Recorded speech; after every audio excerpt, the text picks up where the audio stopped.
This demonstration will show you how to take a relatively decent lidar map and then reduce the topo. When we zoom up on this area here along the creek, you'll notice that there are a ton of small lines.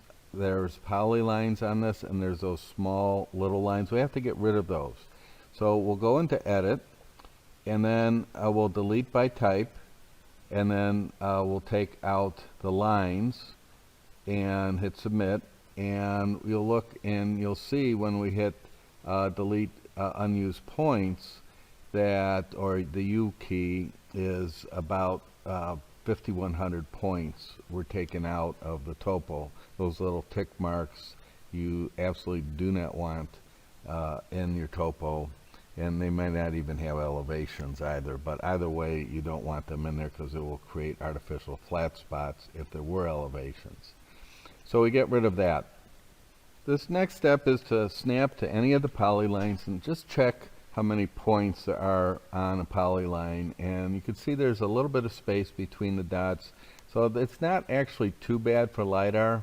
So we're not going to do any like stripping it. We're just going to go right into Edit and do Edit by Polylines, and then use the middle button for all of the polylines, and then we're going to automatically strip the points.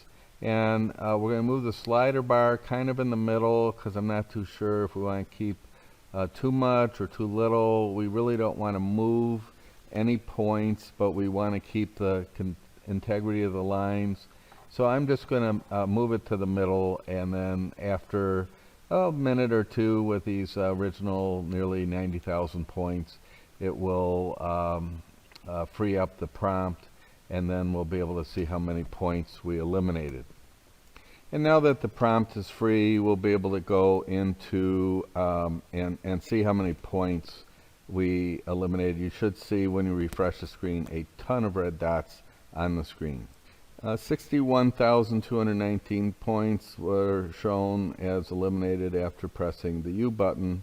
And then what you want to do is delete the contour lines that are progressive. In other words, if the slope of the contour is consistent, you only need the top and the bottom line. So we could go ahead through this and start snapping to the intermediate lines in these areas to eliminate them. But the problem is you don't want to eliminate the ones that you actually want to keep, and so if you delete them and then those points or those line work are gone, sometimes you'll say, oh, you know what, I shouldn't have done that.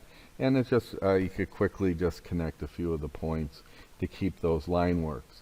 Now, when we look at this, you can see that for the most part, it's the 10-foot increments, or I think this might be 1-foot increments, that you know, you really want to keep.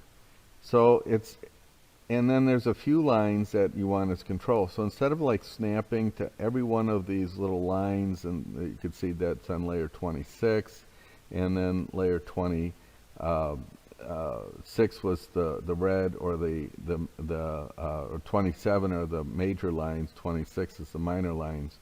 What we could do is, instead of taking and eliminating the lines, is adding lines to layer 27, which are our major topo, and what we could do then is just snap to the lines we need, and then right click those and put those into the major topo layer after selecting lines, and then again right clicking it will allow you to change the layer of them, and that would be a lot more efficient and a lot easier than eliminating lines. So right now it was layer 26 we want, not layer 27, and then what we could do is go to layer 26 and take and widen those lines so that they're more visible, and then we can see that, did we take the right ones out,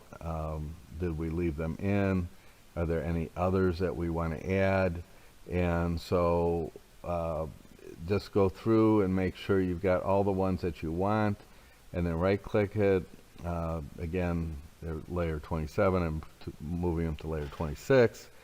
And those are the ones we want to keep. So once we have all that, we can go to edit and then delete everything that's on layer 27, and then hit select and OK, and then we hit U to eliminate the points. We eliminate another 13,877 points. So we end up with about 8,000 points, or 1/10 of the data, and that would be the data that we need to replicate the topo. So what you could do is take and connect what we call the noses to help guide the topo.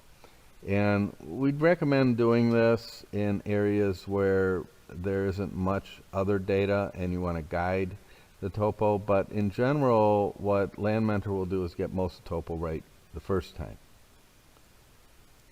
You'll want to, after connecting the noses, is to go through and save that file away. It's actually a good idea to do it at various stages, like reduce A, reduce B, reduce C, so you could go back and not have to replicate any work if you've gone too much stripping or too far. So it's always good to save the data away. And then once it's saved away, go ahead and go into topo and then create a DTM. And once you try to reduce the DTM created, you'll see any conflicts, so you'll have to fix those because it won't let you create the DTM if there's any crossing lines. Fix them and rerun them until you're fine, and then again create the DTM again. And the easiest way to take a look at, see what you got to edit, is just to cancel out and not save it away, and then you can see in areas where maybe the noses could have been connected a little bit better, to go ahead and connect the noses and then run the topo again. And now you got a topo with less than 1/10 of the points. That's the exact same topo. Save it away. I usually add the word DTM to the end of the file so I know it's been DTM'd, and then I can incorporate that with my job.